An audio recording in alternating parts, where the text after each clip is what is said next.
የዘወትር አክብሮታዊ ሰላምታችን በያላችሁበት ድረስ ወደ ሸገር ታይምስ ቤተሰቦች እንደምን አላችሁ? የሰዓቱ ዜናችን ነው ተጀመረ። ተከታዮቹ ጉዳዮች አበይት ነጥቦቻችን ናቸው። የኤርትራ መንግስት ጠቅላይ ሚኒስትር አብይ አህመድ በትናንትናው ዕለት በፓርላማ ላሰሙት ኤርትራን የተመለከተ ንግግር ምላሽ ሰጥተዋል። የኤርትራ መንግስት ቃል አቀባይ ለትናንቱ የጠቅላይ ሚኒስትር አብይ አህመድ የፓርላማው ንግግር ምላሽ ሰጥተዋል። ዝርዝሩን እንመለስበታለን። በዛሬው ዕለት በብዙዎች ዘንድ መነጋገር የነበረው ርዕሰ ነጥብ ሁለት የኢትዮጵያ አምባሳደሮች ከኢትዮጵያ መንግስት የሥራ ኃላፊነት ኮብልለው በሌላ ሀገር ጥገኝነት ጠየቁ የሚል ነው። እነዚህ ኮብልለው የተባሉት አምባሳደሮች እውን ጥገኝነት ጠይቀዋል።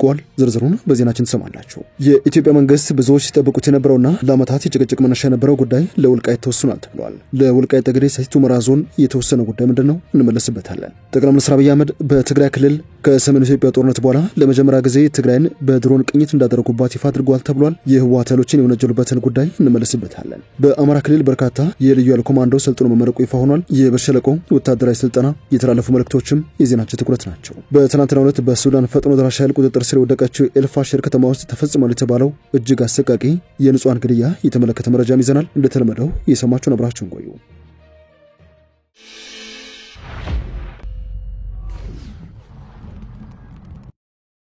ወደ ዝርዝር ጉዳዮችን እናምራ። የኢሳያስ አፈወርቂ መንግስት ለትናንቱ የፓርላማ ንግግር ምላሽ ሰጥቷል። የኤርትራ መንግስት ቃል አቀባይ ለትናንቱ የጠቅላይ ሚኒስትር አብይ የፓርላማው ንግግር ምላሽ ሰጥቷል። ምላሹ እንደተለመደው በደንደም ቤተ መንግስት ቃል አቀባዩ የማነ ገብረ መስቀል የተሰጠው። የማነ የኢትዮጵያን የወደብ ይገባናል ጥያቄ የመስፋፋትና የቅኝ ግዛት ስትራቴጂ አድርገው ተመልክተውታል። እንደሚታወቀው ጠቅላይ ሚኒስትር አብይ በትናንትናው ዕለት በነበራቸው የፓርላማው ቀይ ባህር ወደ ኤርትራ ተላልፎ የተሰጠበት ህጋዊ ሰነድ አልተገኘም ሲሉ በይፋ ጥያቄ ምልክት ውስጥ ማስገባታቸው ይታወሳል። ይህ ብቻ አይደለም። ማንም ፈለገ አልፈለገ ሚሊዮን ጊዜ እርግጠኛ ነኝ ኢትዮጵያ ተዘግቶባት አትኖርም፣ የኢትዮጵያ ቀይ ባህርን የማግኘት ጉዳይ አይቀሬ ነው ሲሉም ተናግረው ነበር። ጠቅላይ ሚኒስትሩ ቀይ ባህርን ያለ ፍትህና ርትዕ እንድናጣ ተደርገናል በማለትም ለብዙ ሀገራት በተናጠል ተናግሬያለሁ። ምክር ቤት መስማት ከፈለገ ለአሜሪካ፣ ለቻይና፣ ለሩሲያ፣ ለአውሮፓ፣ ለአፍሪካ እንደዚሁም ለኢትዮጵያ ህዝብ ተወካዮች ምክር ቤት መግለጽ የምፈልገው የኢትዮጵያ የቀይ ባህር ማግኘት ጉዳይ አይቀሬ ስለሆነ ቅድሚያ የምንሰጠው ሰላምና ንግግር ነው፣ እባካችሁ ሸምግሉና መፍትሄ አምጡልን ሲሉ ተናግረው ነበር። ጠቅላይ ሚኒስትሩ ጥያቄያችን ይሄው ነው ሲሉ የተናገሩ ሲሆን ሆኖም ግን እናሸማግላችኋለን፣ ሰላም ያስፈልጋል እያሉ ማዘናጋት የሚመጣ ከሆነ ብዙ የሚያስከዳ አይመስለኝም ሲሉ ኢትዮጵያ የራሷን እርምጃ ልትወስድ እንደምትችል ማስጠንቀቂያ መስጠታቸው ይታወሳል። ለዚህ የጠቅላይ ሚኒስትሩ ንግግር ምላሽ ሰጡት የኤርትራው ማስታወቂያ ሚኒስትር የማነ ገብረ መስቀል የብልጽግና አሰብን የመሻት ምኞት ወይንም ቅዠት ከጊዜ ወደ ጊዜ እየተባባሰ መጥቷል ሲሉ ከሰዋል። የዚህ ቅጥ ያጣ ሲሉ የገለጹት የአሰብ ፍላጎት አዲሱ ማሳመኛ ምክንያት ደግሞ የህዝብ ስብጥር አሊያም አሰፋፈር ነው ሲሉ ሞግተዋል። ጠቅላይ ሚኒስትር አብይ በትናንትናው ንግግራቸው አሰብን ከሞተበት እናንሳው ህይወት እንዝራበት ሲሉ በአካባቢው ብዙም ሰው ዝር የማለበት ቀጠና ስለመሆኑ መናገራቸው ይታወሳል። ለዚህ ይመስላል ቃል አቀባዩ የማነ ገብረ መስቀል በኢትዮጵያ ህዝብ ተወካዮች ምክር ቤት እንደተናገረን ከሆነ የአሰብ ከተማ ህዝብ ቁጥር በኢትዮጵያ ከሚገኙ ትልልቅ ከተሞች ህዝብ ቁጥር ያነሰ ነው ሲሉ በጽሁፋቸው ያሰፈሩት። የኤርትራው ማስታወቂያ ሚኒስትር ይህንን የፓርላማ ንግግር መሰረት የሌለው ሲሉ አጣጥለውታል። ይህንን ያልተሰናሰለ ሲሉ የገለጹትን አመክንዮ መሰረት በማድረግም ኢትዮጵያ ከተቻለ በድርድር አሰብን በእጇ ማስገባት አለባት፣ ካልሆነ ግን በወታደራዊ አማራጮች ማሳካት የማይቀር ነው ሲባል በኢትዮጵያ ፓርላማ ሰምተናል ባናቸው። ኢትዮጵያን የመሰለ የጥቁር ህዝቦች ሀገር በቅኝ ግዛት በመክሰስ የዓለማችን የመጀመሪያዋ አፍሪካዊት ሀገር ነች የምትባለውን ኤርትራ ከሚመሩ ሽማምንቶች መካከል አንዱ የሆኑት የማነ ገብረ መስቀል ይህንን የኢትዮጵያ የባህር በር ይገባኛል ጥያቄ ከቅኝ ግዛት ፍላጎት ጋር አያይዘውታል። የማነ ቅኝ ገዢዎች ወረራ ለመፈጸምና በጉልበት አንድን ሀገር ለማንበርከክ ሲያቅዱ በቅድሚያ አማራዊ ወይንም የተቀደሱ ምክንያቶችን ይደረድራሉ በማለት ከዚህ ውጪ ትልልቅ ሀሳቦችና የማሰልጠን ተልዕኮ አንግበው ይመጣሉ ባናቸው። ይህ የብልጽግና መከራከሪያ ሲሉ የገለጹት የኢትዮጵያ መንግስት በአሰብ ዘመናዊ ወደብ የመገንባትና በከተማዋ ነፍስ የመዝራት ስትራቴጂክ እቅድ በዘመናዊ ታሪክ ተሰምቶ የማይታወቅና በዚያ በድሮ ዘመን በነበሩ መለኪያ መስፈርቶች ዘንድም ቢሆን የማይመጥን ቀልድ ነው ሲሉ ተሳልቀዋል። የሰዓቱ ዜናችን እንደቀጠለ ይገኛል። በዛሬው ዕለት በብዙዎች ዘንድ መነጋገር የነበረው ጉዳይ ሁለት የኢትዮጵያ አምባሳደሮች ከኢትዮጵያ መንግስት ተልከው ወጥተው በሌላ ሀገር ጥገኝነት ጠየቁ የሚለው ጉዳይ ነው። ለመሆኑ እነዚህ አምባሳደሮች ኮብልለዋል? በሌላ ሀገር ውስጥ ጥገኝነት ጠይቀዋል? ተከታዩ ዜና ምላሽ አለው። ከወደ አሜሪካ የሚሰራጩ የዜና ምንጮች እንደዘገቡት ከሆነ ዛሬ ሁለት የቀድሞ ከፍተኛ ዲፕሎማቶች በአሜሪካ ጥገኝነት መጠየቃቸውን ይፋ አድርገዋል። በዜና ምንጮቹ መሰረት ጥገኝነት ጠየቁ የተባሉት አምባሳደር ብርቱካን አያኖና የቀድሞ ሚኒስትር አስቴር ማሞ እንደሆኑ ይፋ አድርገዋል። አምባሳደር ብርቱካን አያኖ እስከ ቅርብ ጊዜ ድረስ የውጭ ጉዳይ ሚኒስትር ዴኤታ በመሆኑ ያገለገሉ ሲሆን በስራቸው የነበራቸው ዋነኛ ኃላፊነትም የፕሮቶኮል ጉዳይ እንደነበረ ብዙዎች ይናገራሉ። ከጥቂት ወራት በፊት ወይዘሮ ብርቱካን በአምባሳደር ብርሃኑ ጸጋይ አማካኝነት እንደተተኩ የሚታወቅ ነው። አምባሳደሯ ቀደም ሲል በጅቡቲ የኢትዮጵያ አምባሳደር በነበሩት ብርሃኑ ጸጋይ ከተተኩ በኋላ የተሰጣቸው ኃላፊነት ስለመኖሩ እስካሁን ግልጽ መረጃ አልወጣም። ሌላኛው አምባሳደር አስቴር ማሞ ደግሞ በምክትል ጠቅላይ ሚኒስትር ማዕረግ ከመሾም እስከ ከፍተኛ ዲፕሎማትነት በኢህአዴግ ጊዜ ከሰሩ ከፍተኛ የመንግስት ባለስልጣናት መካከል ይጠቀሳሉ። እነዚህ የዜና ምንጮች እነኚህን ሁለት አንጋፋ የቀድሞ አምባሳደሮች ነው ኮብለሉ ጥገኝነት ጠየቁ ሲሉ የዘገቡት። ነገር ግን ለገዢው ብልጽግና ፓርቲ ቅርብ የሆኑ ምንጮች በሰጡት ማስተባበያ አምባሳደር ብርቱካን አያኖ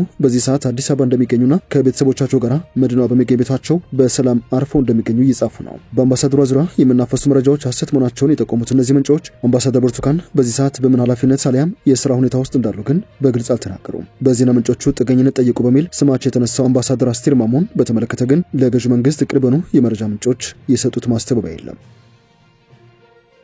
ለወልቃይት የተወሰነው ቁልፍ ጉዳይ የኢትዮጵያ መንግስት ያደረገውና ለዓመታት የጭቅጭቅ መነሻ የነበረውን ጉዳይ እንደሚከተለው እናገራችሁ። የወልቃይት ጠገዴ ሰቲት ሁመራ አካባቢ የካፒታል በጀት ይዞላቸው የነበሩ ፕሮጀክቶች በጀት በቀጥታ ለዞኑ እንዲተላለፍ ስምምነት ላይ ተደርሷል። አካባቢው ወደ 4 ዓመት ለሚጠጋ ጊዜ መደበኛ የሚሆን የካፒታል በጀት ድጋፍ ማግኘት ሳይችል መቅረቱ የሚታወስ ነው። በትናንትናው ዕለት በፓርላማ ማብራሪያ የሰጡት ጠቅላይ ሚኒስትር አብይ አህመድ ስለ አካባቢው ሁኔታና የመካለል ጉዳይ ተናግረው እንደነበረ የሚታወስ ነው። ወልቃይት ከሰሜን ኢትዮጵያ ጦርነት ጀምሮ ከትግራይ ከተነጠለ 4 እና 5 ዓመት ሆኖታል ያሉት ጠቅላይ ሚኒስትሩ እስካሁን ለወልቃይት የፌዴራል መንግስቱ በጀት አልሰጠም አይሰጥም ሲል ይፋ አድርገው ነበር። ህዝቡ እየኖረ መመር እያስተማረ ሐኪሙ እያከመ በጀት አልቦ አድርጎ ዞኑ ማስቀመጥ ትክክል አይደለም ያሉት ጠቅላይ ሚኒስትሩ ህግ ለማክበር ሲባል ነው እንጂ የተደረገው ትክክል አይደለም በማለትም በፓርላማ መንግስታቸው በወልቃይት ጠገዴ ሰቲት ሁመራ ዞን ለወሰነው ውሳኔ መጸጸታቸውን በይፋ ተናግረው ነበር። የወልቃይት ጠገዴ ሰቲት ሁመራ ዞን አስተዳዳሪ አሸተ ደምለው ነገሩ ብሎ ሪፖርተር በዛሬው እትሙ እንዳስነበበው ከሆነ የፌዴራል መንግስት በዞኑ ጀምሯቸው በነበሩና የካፒታል በጀት ይዞላቸው የነበሩ ፕሮጀክቶች በጀታቸው በቀጥታ ለዞኑ እንዲተላለፍ ስምምነት ላይ ተደርሷል ብለዋል። ለመንግስት ሰራተኞች ደሞዝ እንደዚሁም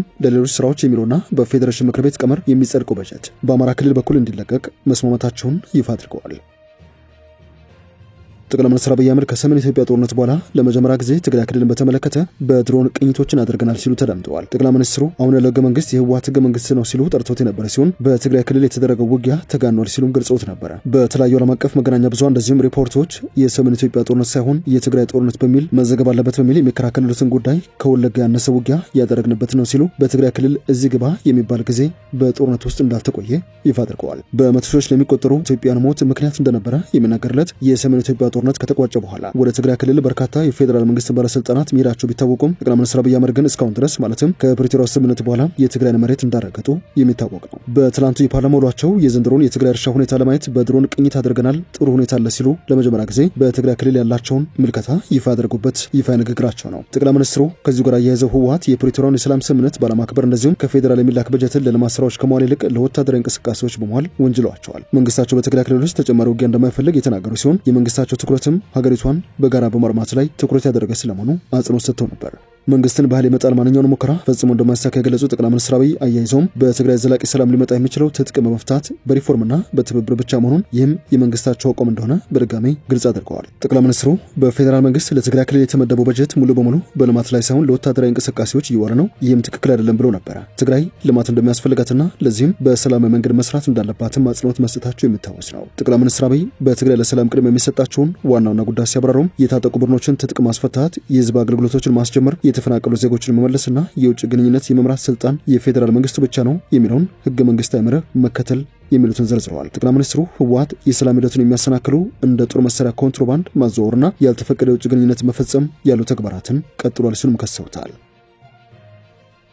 የአማራ ክልል መንግስት በርካታ የልዩ ኃይል ወይንም የአድማ ብተና ኮማንዶ ማስመረቁን ይፋ አድርጓል። የክልሉ ፖሊስ ዋና ጠቅላይ መምሪያ በብር ሸለቆ መሰረታዊ ውትድርና ማሰልጠኛ ተቋም ያሰለጠናቸውን የአድማ መከላከልና መደበኛ ፖሊስ ምልምል ሰልጣኞችን ዛሬ አስመርቋል። በዕለቱ ከተመረቁት ምልምል ሰልጣኞች መካከል የሰላም እጦት በሀገርና በህዝብ ላይ የሚያደርሰውን ጉዳት ኖረንበት በአይነ ተመልክተነዋል፣ ቤተሰቦቻችንን ሲፈትን አይተናል፣ ግጭትና ጦርነት ለአንድና ለመጨረሻ ጊዜ እንዲያበቃ እንፈልጋለን፣ የክልሉ የጸጥታ ኃይል አባል ለመሆን የገፋፋቸው ምክንያትም ሰላም ለማስፈን ክልሉን ለማረጋጋት እንደሆነ መናገራቸውን የአማራ ክልል ሚዲያ ኮርፖሬሽን ዘግቧል። ሰልጣኞቹ የቤተሰቦቻቸውን ስራ ወደ ጎን በመተውና የሀገራቸውን እንደዚሁም የህዝባቸውን የሰላም ጉዳይ በማስቀደም ወደ ፖሊስነት ሙያ መቀላቀላቸውንም እንደነገሩት የዜና ምንጩ ዘግበዋል። በአማራ ክልል የተፈጠረው የሰላም እጦት ህዝብን ለችግር ማጋለጡ ወጥቶ ለመግባትም እጅግ አስቸጋሪ የሆነ መምጣቱን ተመልክተናል ባናቸው። ይህ ቁጭት እንደፈጠረባቸውና የፖሊስነት ሙያ ስልጠና ወስደው በማገልገል ችግሩን ለመፍታት ሲመኙ እንደነበረ የሚገልጹት እነዚህ ሰልጣኞች ወደ ክልሉ የጸጥታ ለመቀላቀል አማራጭ የሌለው መፍትሄ እንደሆነ አምነንበት ነው ስለማለታቸው የሚዲያ ኮርፖሬሽኑ ዘገባ ያሳያል።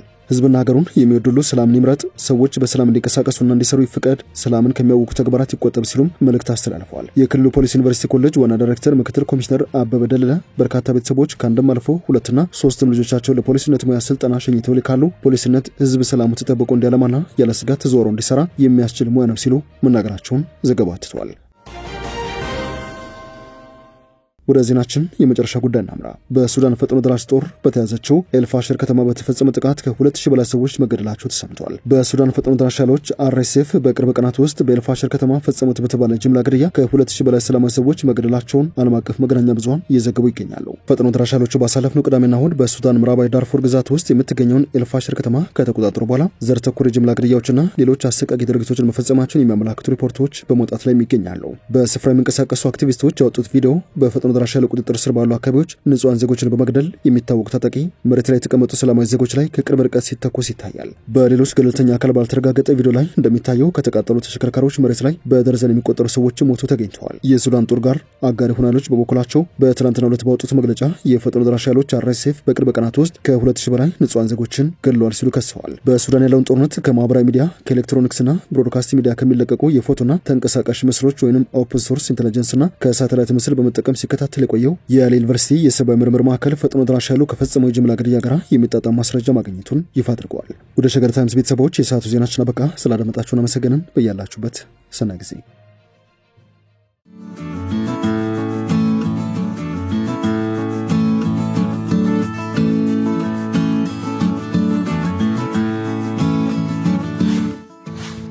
ሸገር ታይምስ ሚዲያን ሰብስክራይብ በማድረግና ደወሉን በመጫን ይከተሉን።